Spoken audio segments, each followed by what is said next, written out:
1월 25일 살아계시고 항상 있는 하나님의 말씀, 오늘 우리에게 주시는 말씀은 여호수아 16장 1절로 17장 6절까지 말씀입니다. 여호수아 16장 1절로 17장 6절까지 한 목소리로 읽도록 하겠습니다. 요셉 자손이 제비 뽑은 것은 여리고샘 동쪽 곧 여리고 곁 요단으로부터 광야로 들어가 여리고로부터 베델 산지로 올라가고 베델에서부터 루스로 나아가 아렉 족속의 경계를 지나 아다롯에 이르고 서쪽으로 내려가서 야블레 족속의 경계와 아래 벳호론과 겟세레까지 이르고 그 끝은 바다라. 요셉의 자손 므낫세와 에브라임이 그들의 기업을 받았더라. 에브라임 자손이 그들의 가족대로 받은 지역은 이러하니라. 그들의 기업의 경계는 동쪽으로 아다롯 앗달에서 윗 벳호론에 이르고 또 서쪽으로 나아가 북쪽 믹므다에 이르고 동쪽으로 돌아 다낫 실로에 이르러 야노아 동쪽을 지나고 야노아에서부터 아다롯과 나아라로 내려가 여리고를 만나서 요단으로 나아가고 또 다부아에서부터 서쪽으로 지나서 가나신에 이르나니 그 끝은 바다라. 에브라임 자손의 지파가 그들의 가족대로 받은 기업이 이러하였고 그 위에 므낫세 자손의 기업 중에서 에브라임 자손을 위하여 구분한 모든 성읍과 그 마을들도 있었더라. 그들이 겟셀에 거주하는 가나안 족속을 쫓아내지 아니하였으므로 가나안 족속이 오늘까지 에브라임 가운데 거주하며 노역하는 종이 되니라.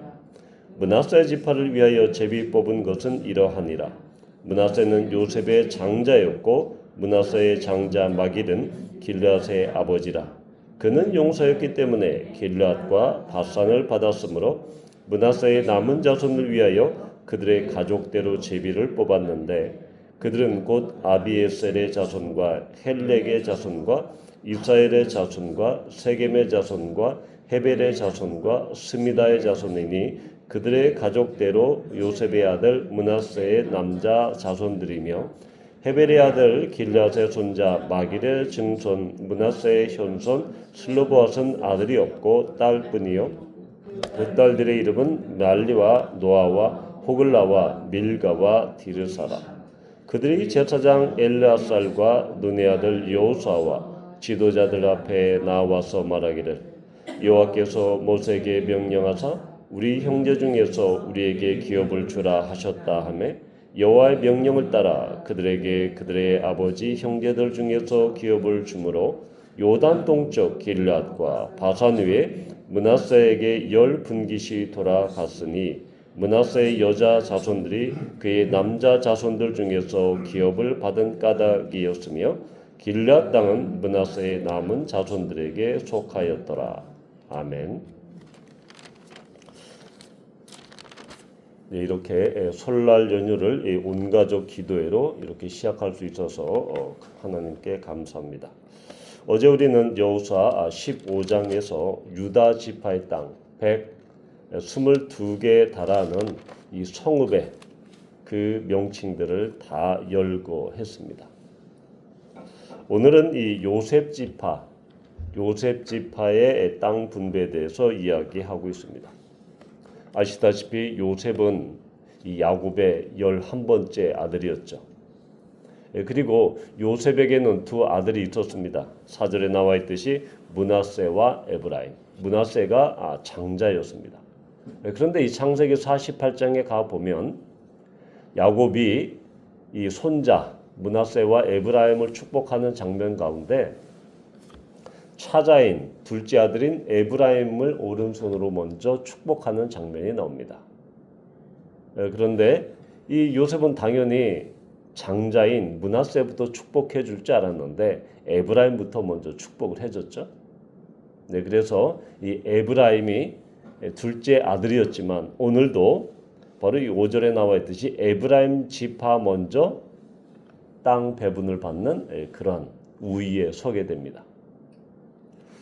사실은 이 야곱의 12아들에서 지금 형식적으로는 요셉 지파에게 한 지파에게 땅을 배분하는 것으로 나와 있지만 실제적으로 보면 므낫세와 에브라임과 므낫세 두 지파에게 땅을 배분함으로써 결국 요셉 지파가 이 장자의 그런 위치에 실질적으로 이 장자의 위치에서는 그런 효과를 누리게 되죠.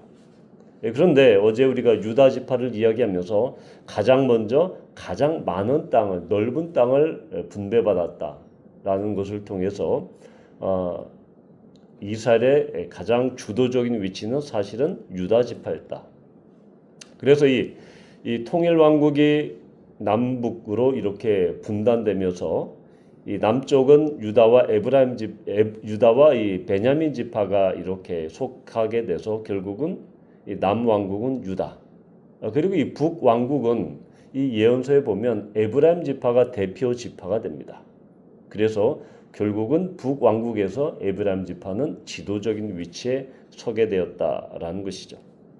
자, 그런데 오늘 특기할 만한 것은 10절에 보면 겟셀에 거주하는 가나안 족속을 쫓아내지 않았다. 그래서 그들이 오늘날까지 노역하고 있다라는 노역하는 종이 되었다라는 구절이 있습니다. 자, 어제 이 15장 63절에도 예루살렘 주민이 여부스 족속을 쫓아내지 못했다라는 그런 표현이 있습니다. 자, 그런데 이 유다 지파와 에브라임 지파는 지금 상황이 좀 다릅니다. 영어 성경을 보면 이것을 명확하게 표현하고 있는데 어제 이 유다 지파의 15장 63절에는 The people of Judah could not drive out 해서 할 수 없었다라고 이야기하고 오늘 이 에브라임 지파는 They did not drive out 쫓아내지 않았다. 쫓아낼 수 없었다. 유다 지파는 그들의 힘이 그들의 역량이 부족해서 그렇게 할 수 없었다라고 이렇게 설명하고 있죠. 여부스 족속이 점령하고 있던 예루살렘 잘 아시다시피 이 해발에 6-700m 이르는 대단히 높은 고지에 있고 산 꼭대기에 있고 또 이 자연적으로 흰놈 골짜기와 기드론 골짜기가 이 동과 서로 이렇게 깊이 파여 있어서 이 예루살렘 성을 공략하려고 하면 골짜기에서부터 쭉 올라가야 됩니다. 그런데 그 방벽이 성읍이 너무 견고하게 세워져 있기 때문에 다윗 왕에 이르러서야 결국 이 예루살렘 성은 정복되었고 결국 다윗이 예루살렘을 수도로 삼는 그러한 이 결과가 되었죠. 유다 족속은 하려고 했지만 결국 그들의 능력이 모자라서 할 수 없게 되었고 오늘 에브라임 지파는 어떻습니까? 그들은 하지 않았다라고 이야기합니다. 여기 히브리 원어로 봐도 그들은 의도적으로 그걸 거절한 겁니다. 의도적으로 정복할 수 있었는데 거부한 것입니다. 할 수 있었는데도 하지 않았다라는 것이죠. 왜 그렇습니까? 경제적인 논리, 경제 논리가 앞섰기 때문입니다. 그들은 그 겟셀 지파를 겟셀에 있는 겟셀 사람들을 겟셀 성읍에 있는 사람들을 강제 노역에 그러니까 가장 어렵고 힘든 요즘 말로 말하면 이 3D 직종, 3D 직종에 다 투입을 한 거죠. 그래서 그들을 섬기게 한 것입니다. 매우 의도를 갖고 겟셀 성읍을 완전히 진멸하지 않은 것입니다. 이것은 일부분의 불순종이죠. 일부분만 순종한 겁니다. 그들의 논리에 따라서, 그들의 필요에 따라서, 그들의 탐욕에 따라서 겟셀 성읍을 완전히 진멸하지 않는 것입니다. 이것은 하나님 앞에 큰 불순종이었죠. 할 수 없어서 못한 것과 할 수 있는데도 그들의 필요에 따라서 그들의 이 욕심에 따라서 하지 않는 것은 분명한 차이가 납니다. 자, 에브라임 지파의 이런 불순종 그리고 이 셈법에 능한 약삭 빠른 이 에브라임 지파에 이것은 결국은 화근이 됩니다. 사실 이 겟셀 성읍은 열왕기상 9장 16절에 보면 이집트의 바로 왕이 이 겟셀을 탈취합니다. 그래서 이 솔로몬 왕 때까지 이 겟셀은 바로의 수중에 점령하여 있었죠. 그런데 이 바로의 딸이 솔로몬과 결혼하니까 바로가 그 겟셀 성읍을 솔로몬에게, 그 딸에게 예물로 줍니다. 선물로 주죠. 그때서야 겟셀이 성읍이 이스라엘의 수중에 들어옵니다. 차지가 되죠. 결국은 무슨 얘기입니까? 그들의 손으로 이 예루살렘은 다윗이 탈취한 것, 다윗이 공격해서 그들의 힘으로 하나님의 도우심으로 말미암아 예루살렘을 점령했지만 이 겟셀은 다릅니다. 그냥 정략 결혼을 통해서 그 왕 이 바로의 이 애굽왕 바로가 결국은 이 딸에게 선물로 주는 형태로 그렇게 이스라엘에 편입이 되는 그런 상황이 되었죠. 그러면서 이 열왕기상 12장 25절에 보면 북이스라엘이 남과 북으로 갈라지면서 북이스라엘의 첫 번째 왕이었던 이 여로보암이 이 세겜을 건축하면서 이 세겜은 결국은 우상 숭배 중심지가 됐는데 그 세겜 땅이 바로 에브라임 지파 이 지역 내에 있었던 땅이었죠. 그래서 이 에브라임 지파 내에서는 상당히 이제 우상 숭배 진원이 되었고 결국은 북이스라엘 이 결국은 멸망하는 원인이 되었습니다. 가깝게는 이 사사 시대 때도 에브라임 지파는 이스라엘에서 상당히 말썽쟁이였습니다. 말썽꾸러기였죠. 거의 조폭과도 같은 사람들이었습니다. 이 사사기 8장에 보면 기드온이 미디안과 전쟁을 합니다. 대승이었죠. 전쟁이 끝나고 에브라임 지파가 찾아옵니다. 아니 왜 너 그 전쟁할 때 왜 우리 안 불렀어? 따지면서 엄청 크게 다퉜다라고 이 사사기 8장에 그렇게 기록되었습니다.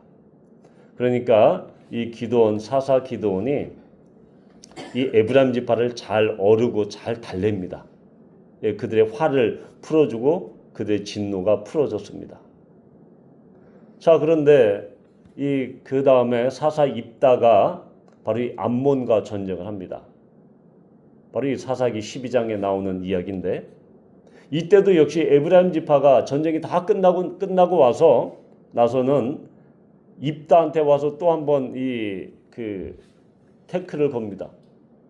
야 암몬하고 전쟁하는데 왜 우리 안 불렀어? 야 우리가 얼마나 강력하고 한데. 그런데 이제 이때 입다가 열받죠. 분노합니다. 이 기드온처럼 이렇게 어르지 않습니다. 달래지 않죠. 입다가 이야기합니다. 야 우리가 너희들 분명히 불렀는데 너희들 안 왔잖아. 하면서 길라 사람 입다 사사 입다와 에브라임이 한판 붙습니다.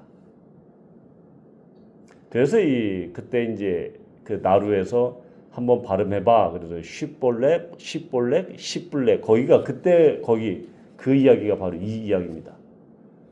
그때 이 길라 사람 사사 입다가 속한 길라 사람이 용맹했기 때문에 그때 에브라임 지파 42,000명이 죽었습니다. 거의 에브라임 지파의 남자들은 거의 몰살당했다고 볼 수 있죠. 그러니까 이렇게 에브라임 지파는 자기가 주인공이 아니면 안 되는 그런 이 사람들, 그런 지파였습니다. 아마 이때부터 아마 이 겟셀 성읍을 진멸하지 않은 때부터 그들은 더 올라가면 그 요셉의 이 아버지인 야곱이 바로 이 므낫세 장자를 낳아두고 에브라임을 축복할 때부터 아마 그들이 교만하지 않았나라는 생각이 듭니다. 여튼 그들은 자기들이 뭔가 주도권을 잡고 자기들이 지도적인 위치에 있어야만 직성이 풀리는 이러한 이 지파였습니다. 결국 이 사사 시대의 에브라임 지파는 상당히 고집불통이었고 또한 그들 마음대로 했고 결국 그렇게 내전이 일어나는 지파 간의 내전의 주인공이 돼서 4만 2천 명이 희생당하는 그런 불행을 겪기도 했습니다. 결국은 남과 북이 분단되면서 북이스라엘의 그런 주도적인 지파가 되었고 우상숭배의 진원지가 되었던 매우 슬픈 역사를 갖고 있는데 결국은 이러한 겟셀 성읍을 이렇게 그들의 필요에 따라서 진멸하지 않고 이렇게 강제 노역에 종사해서 종으로 부렸던 그러한 것이 화근이 되어서 불씨가 되어서 결국 에브라임 지파의 말로는 좋지 않았다라는 것입니다. 우리는 이 에브라임 지파의 이 이야기에서 결국은 우리가 하나님 앞에 온전히 순종하지 않으면 그리고 내 계획과 내 필요와 내 탐욕에 따라서 그렇게 행동하면 결국은 그것이 불씨가 된다. 그것이 결코 좋지 않는 결과를 낳게 된다는 것입니다. 겟셀 성읍의 사람들 그들의 노예로 부리고 종으로 부리고 힘든 일 다 시키면 좋죠. 편하죠. 유익이 있습니다. 경제적인 것도 충족시키고 우리는 그냥 이 지파의 사람들은 힘든 일 안 하고 당장에는 눈앞에 이익에 좋은 그런 결과와 유익이 있겠지만 그 일이 하나님 앞에 불순종하는 일이었기 때문에 결국 그들은 거기에 따른 분명한 대가를 지불하게 됩니다. 따라서 우리는 당장의 눈앞에 이익이 되는 일이 있을지라도 그것이 하나님의 말씀에 어긋나는 것이라면 불순종하는 것이라면 우리는 당연히 그 일에 그 유익을 포기해야 한다라는 것이죠. 그 유익을 바라봐서는 안 된다는 것입니다. 눈앞의 이익에 급급해서 이해관계를 따라가면 결국은 그것이 먼 훗날에 불씨가 된다, 화근이 된다라는 것입니다. 우리가 좁은 길로, 어려운 길로 하나님의 길이 좁고 어려운 길일지라도 그 길을 선택해야지, 그 길을 걸어가야지 하나님께서 우리의 길을 형통케 하시고 우리의 길을 평탄케 하시는데 우리의 생각이 앞서서 우리의 이익이 앞서서 그 길을 따라간다면 우리는 에브라임 지파가 가는 그 길로 그 전철을 밟게 될 것입니다. 바라기는 정말로 우리에게 당한 어렵고 힘든 일 가운데 있을지라도 그 길이 우리에게 유익이 되지 않더라도 그 길이, 그 방법이 하나님께서 원하시고 하나님이 우리에게 보여주시는 그 길이라면 우리는 눈앞의 이익과 이해관계와 그런 유익을 버리고 하나님의 길로 행함으로 하나님께서 인도하시고 평탄케 하시는 그런 놀라운 축복을 누리는 우리 모두가 되기를 축복합니다.